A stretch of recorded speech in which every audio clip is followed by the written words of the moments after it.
when you look at the life of the believer and the things God has promised, there seems to exist a contradiction. Because the guy who is supposed to be a partaker of the divine nature, the one who is supposed to walk in exceeding great and precious promises, seem to be struggling through life in sin, in sickness, in poverty, in frustration. And you are wondering, where is the missing link? The missing link is what I want to show you tonight. Because when God created us, there are three structures God put in place to help us come into what He has designed.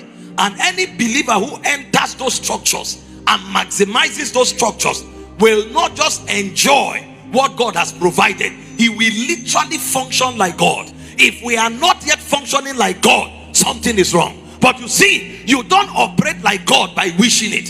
For you to operate like God, there are three credentials you must have. Number one is revelation.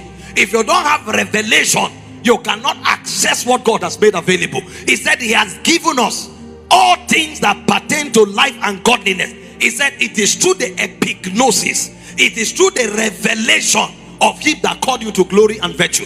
In Ephesians chapter 1, if you read from verse 17, Paul said, "For this cause I pray for you, that God may grant unto you the spirit of wisdom and revelation in the knowledge of Him, that the eyes of your understanding being enlightened, that you may know the hope of your calling, the exceeding riches of the blessings that is available for the saints in light, and the exceeding greatness of His power." So the moment you know, you receive. That's why He said, "You shall know the truth shall make you free." He said, "My people," God didn't deny us, "my people are destroyed for the lack of knowledge." So I would have provided health, but they can be destroyed. I would have provided blessing, but they could have been destroyed. The reason my people will enter the blessing is that they have understanding. If they lack knowledge, they will not possess. So the first thing you must have in order to be what God created you to be is understanding. Number two, what do you require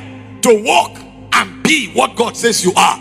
Consecration. No spirit works with anybody at that person's terms. If you want to do business with a spirit, the spirit will tell you his terms and conditions. If you want to do business with spirit, they will show you how to live. In the realm of the spirit, there's a way they talk. Even your talk is regulated. It says, "Let no one in Zion say, I'm sick." There's a consecration around talking. Let no one in Zion. We don't have, our lives are porous. We say what we want, we do what we want. That's why we are the way we are. Let no one, there's a way spirits talk. You go study about God. God does not talk carelessly.